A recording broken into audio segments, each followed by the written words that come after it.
नमस्कार, आदाब, सत श्री अकाल दोस्तों। तो चलिए आज हम आ गए हैं फिर एक नए लेक्चर के साथ आप लोगों के बीच। और उम्मीद कर रहे हैं जो पिछला लेक्चर जो हमने किया था, जो पिछला जो हमने क्लास किया था, उस क्लास में आप लोगों को सारा कुछ समझ में आ रहा है। यदि किसी को किसी भी तरह का कोई प्रॉब्लम आ रहा है तो आप लोग कमेंट के माध्यम से हमें जरूर बताएंगे। ठीक है, जी, मन में कोई भी तरह का डाउट नहीं होना चाहिए। ठीक है दोस्तों, तो चलिए हम आगे बढ़ रहे हैं और आगे बढ़ के देखते हैं क्या कल हम कहाँ तक देखे थे। कल हमने देख लिया था क्या, बताइए जरा आप लोग। कल मैंने क्या क्या देखा था? ठीक है, क्या बताएंगे कल मैंने क्या क्या देखा था? बताएंगे सभी, कल मैंने क्या क्या देखा था? तो कल मैंने देखा था वेपर प्रेशर के बारे में। ठीक है, वेपर प्रेशर ओपन कंटेनर होगा तो वेपर प्रेशर क्रिएट नहीं होगा। यदि क्लोज कंटेनर ले रहे थे तो क्लोज कंटेनर में वेपर प्रेशर क्रिएट होगा। ठीक है, क्योंकि ऊपर से प्रेशर, ऊपर से क्या है, कंटेनर क्लोज कर दिए। ठीक है, वहां पे हम देखे थे कौन कौन से फैक्टर पे डिपेंड कर रहा था। तो शेप और साइज ऑफ कंटेनर पे डिपेंड नहीं कर रहा था, नेचर ऑफ सब्सटेंस पे डिपेंड कर रहा था। ठीक है, दिखाए थे हाइड्रोजन बॉन्डिंग वगैरह।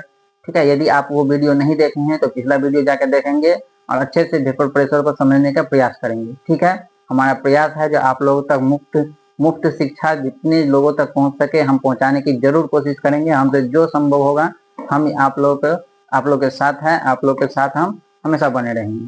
ठीक है दोस्तों, तो चलिए हम वीडियो को आगे बढ़ाते हैं, लेक्चर को आगे बढ़ाते हैं और देखते हैं आज का जो लेक्चर है हमारा वो है वेपर प्रेशर को। आगे कंटिन्यू करते हैं और हम देखेंगे आज राउल्स लॉ को। सबसे मोस्ट इंपोर्टेंट पार्ट है राउल्स लॉ, जो है हमारे सिलेबस का सबसे मोस्ट इंपोर्टेंट पार्ट है, तो अच्छे से समझेंगे। ठीक है, चलिए देखते हैं। देखिए जरा, जो सब्सटेंस होता है, जो भी सब्सटेंस है, ठीक है, इस सब्सटेंस को, अच्छा अभी तक हमने क्या देखा था? जो मेटर, मेटर क्या था? Matter anything which occupy space and has mass is called matter. कोई भी दुनिया में कोई भी ऐसी चीज या यूनिवर्स में कोई भी ऐसा चीज जो स्पेस होगा, जिसके पास स्पेस होगा और जो जिसके पास मास होगा, उसे हम क्या बोलेंगे? मैटर बोलेंगे। जैसे चेयर, पेन, इलेक्ट्रॉन। इलेक्ट्रॉन है तो इलेक्ट्रॉन भी, तो इलेक्ट्रॉन के पास मास है। कितना मास होता है इलेक्ट्रॉन के पास? इलेक्ट्रॉन का जो मास होता है, इलेक्ट्रॉन का जो मास होता है 9.1 इंटू 10⁻⁻ का 31 kg। तो ये मास ही तो है, बहुत कम मास है लेकिन मास तो है। इलेक्ट्रॉन के पास मास है। इलेक्ट्रॉन ऑक्यूपाई क्या कर रहा है? इलेक्ट्रॉन जो है किसी भी ऑर्बिट को ऑक्यूपाई कर रहा है। ये देखिए, ये ऑर्बिट को ऑक्यूपाई कर रहा है। तो इलेक्ट्रॉन क्या है? मैटर है, हाँ कि ना? तो हमने देखा था मैटर को। अब उस समय हम क्या देखे थे? मैटर को हम जो डिवाइड किए थे 3 पार्ट में देखे थे। कौन कौन सा था? सॉलिड, लिक्विड, गैस, ये 3 पार्ट था ना। अब जो हम देख रहे हैं सब्सटेंस, ठीक है, इस सब्सटेंस को 2 पार्ट में हम लोग डिवाइड करते हैं। 2 पार्ट में, जरा ध्यान देंगे, 2 पार्ट में। एक होगा वोलाटाइल, वोलाटाइल, ठीक है, और एक हो जाएगा नॉन वोलाटाइल, नॉन वोलाटाइल। एक सब्सटेंस है वोलाटाइल, एक सब्सटेंस है नॉन वोलाटाइल। अब क्वेश्चन ये है, जो वोलाटाइल क्या है और नॉन वोलाटाइल क्या है? ठीक है, तो इससे पहले जो हमने टॉपिक देखा था वो टॉपिक क्या था? Vapour pressure. ठीक है, तो यहाँ पर वोलाटाइल में लिखेंगे, वोलाटाइल में द टेंडेंसी लिख लेंगे which have tendency to evaporate. क्या देखिए, वोलाटाइल का मतलब हो गया which have tendency to evaporate, which have tendency to evaporate। इसका मतलब क्या हुआ? जरा ध्यान दीजिएगा। वोलाटाइल का मतलब हम क्या बोले?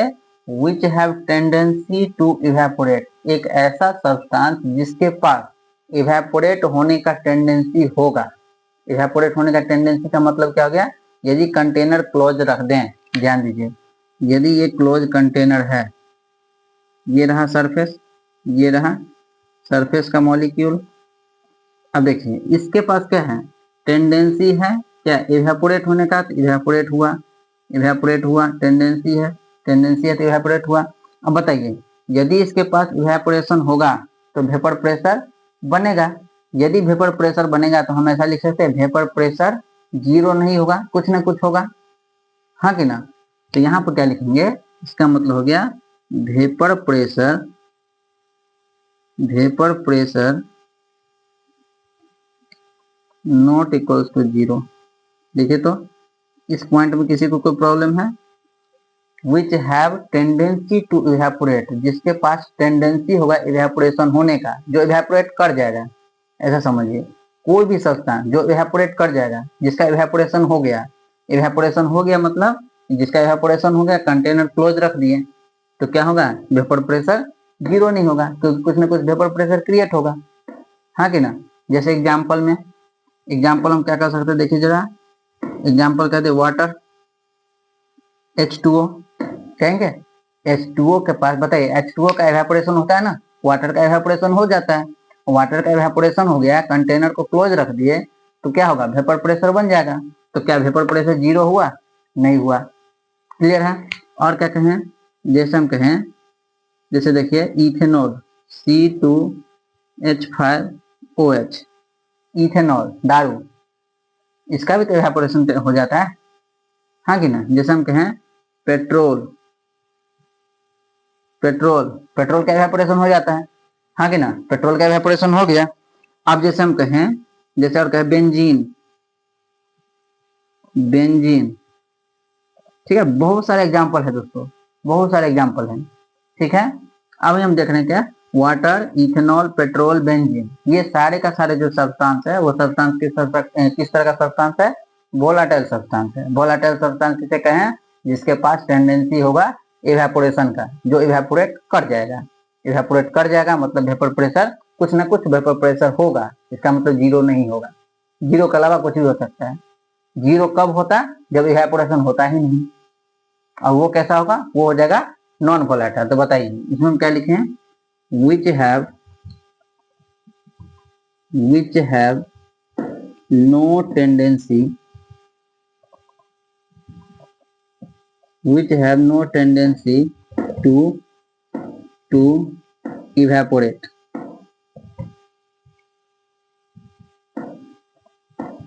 ठीक है, which have no tendency to evaporate, जिसके पास इवेपोरेट होने का कोई टेंडेंसी ही ना हो, चाहे कितना भी टेम्परेचर दे दे, कितना भी प्रेशर दे दे, वो इवेपोरेशन नहीं कर सकता है, ठीक है। जैसे अब बताइए, जैसे देखिए, जैसे क्लोज कंटेनर अभी ले लिए, ये क्लोज कंटेनर है, ठीक है, यहाँ से हम सरफेस पे रखें कोई सब्सटेंस का मॉलिक्यूल, और देखिए जो सरफेस का मॉलिक्यूल है, इसके पास कोई इवेपोरेशन नहीं हो रहा, कोई इवेपोरेशन नहीं है, ठीक है। वेपर प्रेशर यहाँ बताइए, यहाँ पर वेपर प्रेशर हम क्या लिखेंगे, वेपर प्रेशर, इवेपोरेशन यदि नहीं हुआ तो वेपर प्रेशर क्या हो गया, वेपर प्रेशर हो गया जीरो, वेपर प्रेशर क्या हो गया, जीरो, क्योंकि इसके पास टेंडेंसी नहीं है इवेपोरेट होने का। यदि इवेपोरेशन होगा ही नहीं, यदि इवेपोरेशन नहीं हुआ, इसका मतलब वेपर प्रेशर नहीं क्रिएट हुआ, वेपर प्रेशर क्रिएट नहीं हुआ, इसका मतलब वेपर प्रेशर कितना, जीरो, ठीक है।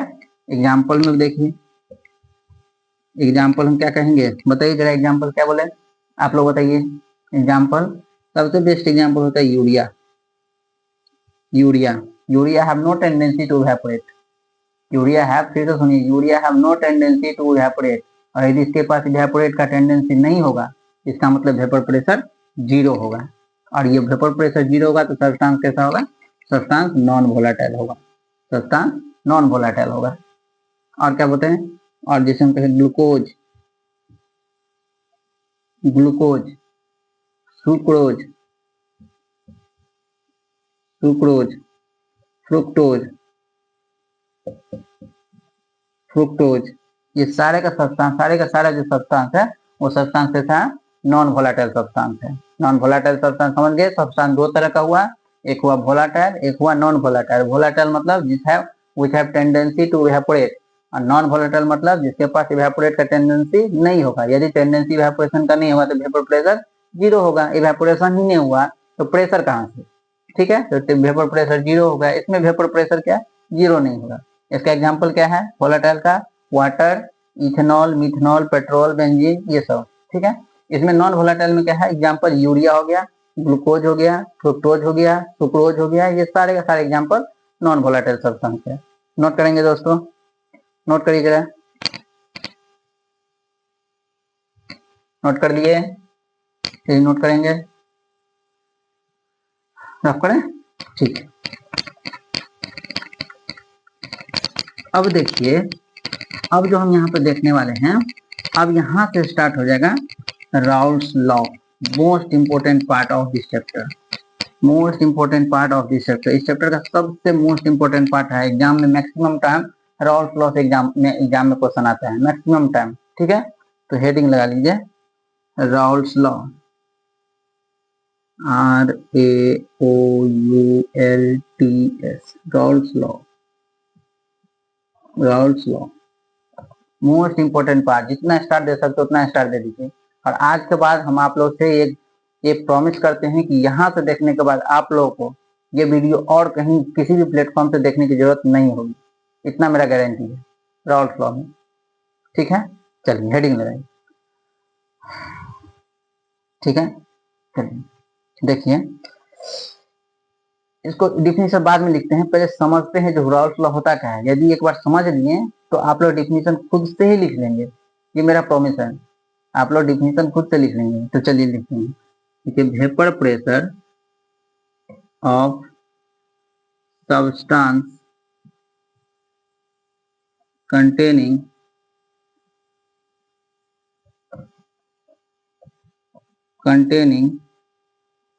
टू volatile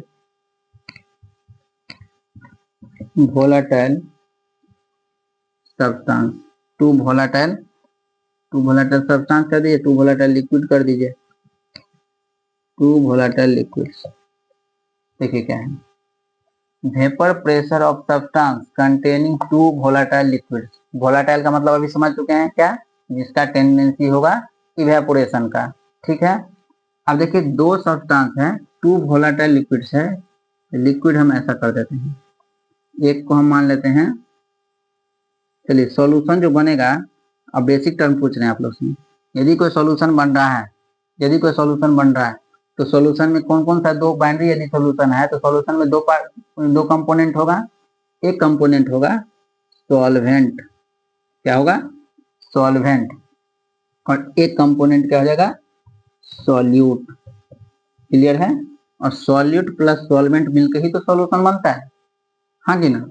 अब देखिए ये जो सॉल्वेंट है, आज के बाद सॉल्वेंट को हम इंडिकेट करेंगे ए से, याद रखेंगे, आज के बाद सॉल्वेंट को इंडिकेट करेंगे ए से, और सॉल्यूट को इंडिकेट करेंगे बी से, ठीक है।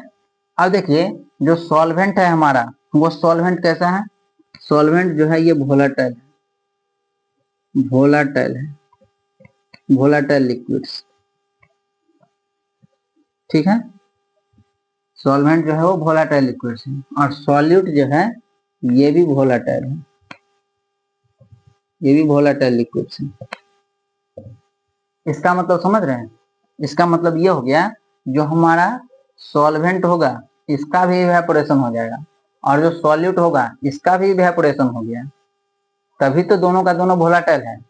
जैसे देखिए, जैसे हम कहें ये एक कंटेनर है, ठीक है, और ये जो कंटेनर है, इस कंटेनर में ये देखिए ये हो गया मॉलिक्यूल ए और मॉलिक्यूल ए। अब बताइए यहाँ पे सिर्फ और सिर्फ पहले वाले कंटेनर में क्या है, सिर्फ और सिर्फ ए का मॉलिक्यूल लिए हैं, दूसरे वाले कंटेनर में क्या कर दें, दूसरे वाले कंटेनर में सिर्फ और सिर्फ हम बी का मॉलिक्यूल ले लेते हैं, बी ध्यान देंगे। चलिए ए हम किसे माने थे, ए माने थे सॉल्वेंट को, और बी किसे मान रहे हैं सॉलिड को। अब बताइए दोनों का दोनों वोलाटाइल है तो दोनों का इवेपोरेशन हो जाएगा, ये देखिए इवेपोरेशन हो रहा है, ये इवेपोरेशन हो गया, ये देखिए ये इवेपोरेशन, बी क्या, बी क्या है वोलाटाइल है, तो इसका भी इवेपोरेशन हो गया, इसका भी इवेपोरेशन हो गया ना। यहाँ जो इवेपोरेशन होगा इस इवेपोरेशन को हम कहेंगे P node of A, P node of A क्या है, पी नोड ऑफ ए है vapour pressure of vapour pressure of pure A. क्यों कह रहे vapour pressure of pure A? ध्यान दीजिए, यहाँ पर क्या है, पहले वाले कंटेनर में क्या है, सिर्फ और सिर्फ ए का ही सब्सटेंस है, सिर्फ और सिर्फ सॉल्वेंट है। तो बताइए, यदि हम जैसे मान लीजिए ये हमारा कंटेनर है, इस कंटेनर में, ठीक है, इस कंटेनर में यदि पानी रखे हैं, सॉल्वेंट है, तो बताइए इसके कारण जो इवेपोरेशन होगा वो सिर्फ और सिर्फ इवेपोरेशन किसका होगा? पानी का ही होगा ना, क्योंकि इसमें सिर्फ पानी है, हाँ कि ना। तो यहाँ पे इसी हम बोले, यदि हम यहाँ पे प्योर ए हुआ, इसका मतलब प्योर सॉल्वेंट का वेपर प्रेशर बना, इसलिए हम इसको बोल रहे हैं पी नोड ऑफ ए। इसी तरह से यहाँ पर जो बन रहा है, यहाँ पर जो बन रहा है, इसे हम बोलेंगे P node of B. P node of B, इसका मतलब क्या हो गया, इसको कहेंगे vapour pressure of pure B, vapour pressure of pure B. इसका मतलब समझ रहे हैं, यहाँ पर सिर्फ और सिर्फ बी के कारण वेपर प्रेशर क्रिएट होगा, ठीक है। अब जब हम सॉल्यूट को और सॉल्वेंट को, ये रहा, ये क्या है, देख लीजिए, ये क्या है, ये है सॉल्वेंट, ये है सॉल्वेंट, ये है ना, तो सॉल्वेंट, और बी वाला क्या है, ये है सॉल्यूट। और सॉल्यूट और सॉल्वेंट को यदि हमें सॉल्यूशन बनाना है, इस दोनों को डिजोल्व करना होगा, सॉल्वेंट में सॉल्यूट डिजोल्व करना होगा, नमक, पानी में नमक मिलाना होगा, या पानी में चीनी मिलाना होगा, हाँ कि ना, ये होगा ना। तो दोनों को अब मिला दीजिए, जैसे ही हम मिलाएं, तो अब देखिए जरा, ये कंटेनर बना इस तरह का। अब देखिए इसका जो सरफेस है, जब दोनों मिलेगा तो इसके सरफेस को ए और बी दोनों ऑक्यूपाई करेगा ना। देखिए तो जरा, ए बी, ये ए, ये बी, ये ए, ये बी, हाँ कि ना। ए भी इसके सरफेस को ए भी ऑक्यूपाई कर रहा है और बी भी ऑक्यूपाई कर रहा है, दोनों जगह ले रहा है ना। अब तो सॉल्यूट भी सरफेस पे आ गया है, सॉल्वेंट भी सरफेस पे आ गया, क्योंकि दोनों को डिजोल्व कर चुके हैं।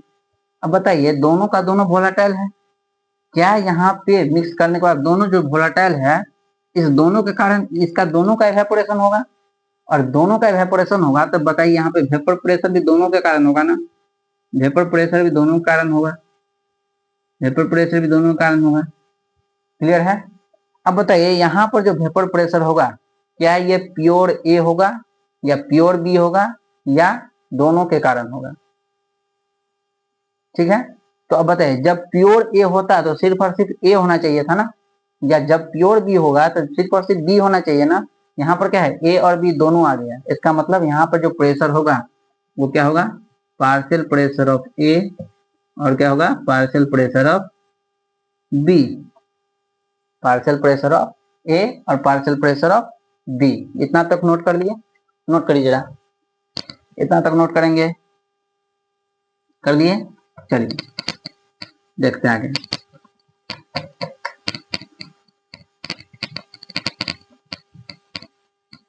अब देखिए हुआ क्या, यहाँ पर जो प्रेशर बना, ये तो सॉल्यूशन है ना, ये तो सॉल्यूशन है, सॉल्यूशन में सॉलिड प्लस सॉल्वेंट दोनों मिला हुआ है, दोनों के कारण वेपर प्रेशर बना, तो ये प्योर नहीं रहा, तो P of A, partial pressure of A और पार्शियल प्रेशर ऑफ बी, ठीक है। अब बताइए यहाँ पर जो पार्शियल प्रेशर ऑफ ए है, देखिए जरा, जो पार्शियल प्रेशर ऑफ ए है वो हो जाएगा directly proportional to mole fraction of A, ध्यान दीजिए। और जो पार्शियल प्रेशर ऑफ बी है वो डायरेक्टली प्रोपोर्शनल हो जाएगा मोल फ्रैक्शन ऑफ बी, ध्यान दीजिए, यही है राउल्स लॉ, यही है राउल्स लॉ। पार्शियल प्रेशर जो यहाँ पे आया वो डायरेक्टली प्रोपोर्शनल हो गया मोल फ्रैक्शन ऑफ ए, जिसका पार्शियल प्रेशर उसी का मोल फ्रैक्शन, जिसका पार्शियल प्रेशर उसी का मोल फ्रैक्शन, ठीक है। नोट करिए जरा, दिस इज राउल्स लॉ, इसी को बोलेंगे राउल्स लॉ, नोट करिए, यही है राउल्स लॉ, पढ़ दें। अब देखिए, तब यहाँ से हम डिफिनीशन क्या लिख सकते हैं, डिफिनीशन लिख लीजिए, according to this law, according to this law, अब तो डिफिनीशन लिख लेंगे ना, this law the partial pressure, the partial pressure, according to this law, the partial pressure of the component of the constituents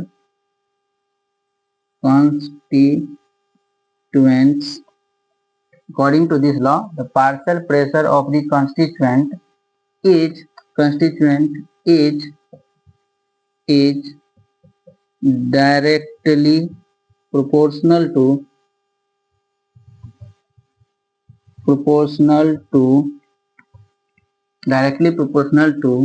the mole fraction, अब ये सब पढ़ चुके हैं, mole fraction of that constituent, mole fraction of that constituent. ठीक है, तो यहां से हम क्या कर सकते हैं, partial pressure of A is equals to, यदि प्रोपोर्शनैलिटी साइन हटाएं तो यहाँ पर क्या हो जाएगा, P node of A mole fraction of A, और partial pressure of B will be equals to P node of B mole fraction of B. Most important, यहीं से कोलिगेटिव प्रॉपर्टी स्टार्ट होगा। यही रॉल्स लॉ कोलिगेटिव प्रॉपर्टी लेके आएगा, यही Rawls law colligative property लेके आएगा। 4 कोलिगेटिव प्रॉपर्टी पढ़ेंगे इसी में। ठीक है, नोट करिए जरा, नोट करिए। मोल फ्रैक्शन याद है ना, मोल फ्रैक्शन क्या लिखेंगे, mole fraction of A equals to क्या आ जाएगा बताइए जरा, mole fraction of A equals to moles of A by moles of A plus moles of B. ये सब कर चुके हैं।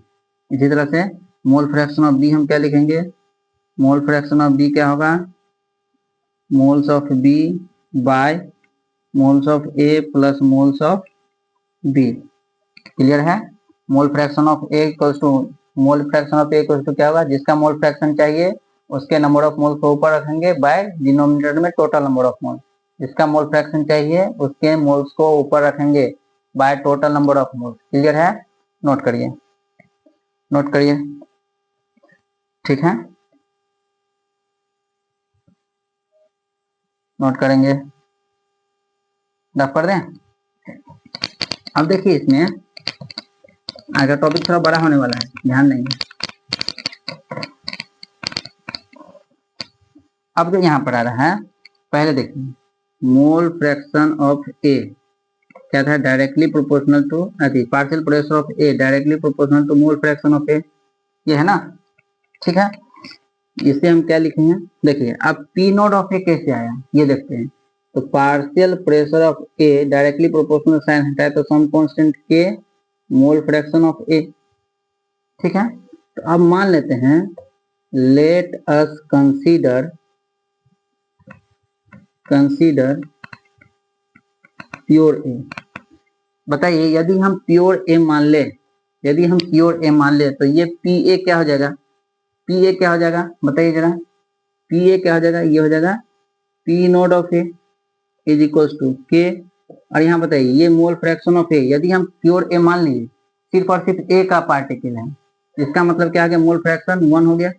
मोल फ्रैक्शन ऑफ ए, यहाँ से के इक्वल्स टू क्या लिखेंगे, K equals to P note of A कहेंगे, और ये के का वैल्यू यहाँ पर पुट कर दीजिए जरा।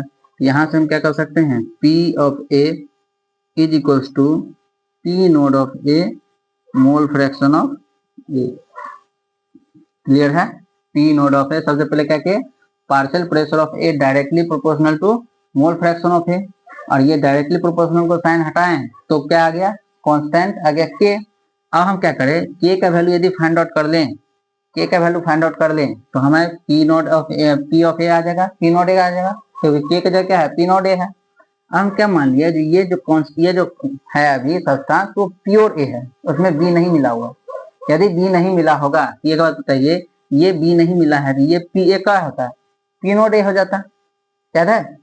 तो P nought A equals to K, और यदि बताइए ये प्योर ए है तो क्या मोल फ्रैक्शन ऑफ ए 1 होगा, होगा कि नहीं होगा, क्योंकि इसमें दूसरा पार्टिकल मिला ही नहीं है। तो ये मोल फ्रैक्शन ऑफ ए कितना, 1 हो गया। तो बताइए के का वैल्यू कितना आ गया, पी नोट ऑफ ए, के का वैल्यू इसमें हम पुट कर दिए, कितना हो गया, P of A equal to P nought A mole fraction of A. Similarly हम ऐसा तो कर सकते हैं ना, partial pressure of B is directly proportional to mole fraction of B. ठीक है, इसे हम क्या कह सकते हैं, P of B is equals to K mole fraction of B. हाँ कि ना। अब बताइए यहाँ पर हम फिर मान ले, let us consider pure B. Consider कर लेते ये प्योर बी है, तो यदि ये प्योर बी होता तो ये पीवी क्या हो जाएगा, पीवी हो जाएगा P node of B is equals to K into mole fraction of B, कितना 1। तो के का वैल्यू कितना आ गया, के का वैल्यू आ गया पी नोड ऑफ बी। के का वैल्यू कितना आ गया, पी नोड ऑफ बी। ये पी का, ये के नोड का, के का वैल्यू यहाँ पे पुट कर दीजिए। यहाँ पर क्या आ जाएगा बताइए जरा, यहाँ पर क्या लिखेंगे, P B is equals to K जगह क्या लिखेंगे, P B nought mole fraction of B, P nought B mole fraction of B. Note करिए, नोट करिए, नोट करेंगे, नोट करेंगे, रब कर दें। चलिए अब देखिए यहाँ पे मोल फ्रैक्शन आ गया, पार्शियल प्रेशर आ गया। पार्शियल प्रेशर यदि आ गया तो हम क्या कहें, टोटल प्रेशर क्या कर सकते हैं, टोटल वेपर प्रेशर अब निकाल सकते हैं ना। Total vapour pressure will be equals to क्या हो जाएगा, total vapour pressure will be equal to sum of their partial pressure, sum of their partial pressure. हाँ कि ना, याद है डाल्टन्स लॉ। ये कहां से आ रहा है, ये आ रहा है डाल्टन्स लॉ से, डाल्टन्स लॉ से। ठीक है, ये कहां से आ रहा है, ये आ रहा है डाल्टन्स लॉ से। डाल्टन्स लॉ क्या कहता था, जो टोटल वेपर प्रेशर होगा वो पार्शियल प्रेशर के सम के बराबर होगा। तो यहाँ बताइए पीटी, पीटी बराबर हम क्या लिखें, पीटी बराबर लिख दें partial pressure of A plus partial pressure of B, ऐसा लिख दें sum of their partial pressure. बताइए पीटी बराबर हम क्या लिख देंगे, पार्शियल प्रेशर ऑफ ए को क्या लिखेंगे, P nought of A mole fraction of A plus P node of B mole fraction of B. This is the total vapor pressure. This is the total vapor pressure. ठीक है, अब यहाँ से question start करेंगे। जो यहाँ पे P node of A and P node of B, ये जो है एक्सपेरिमेंटली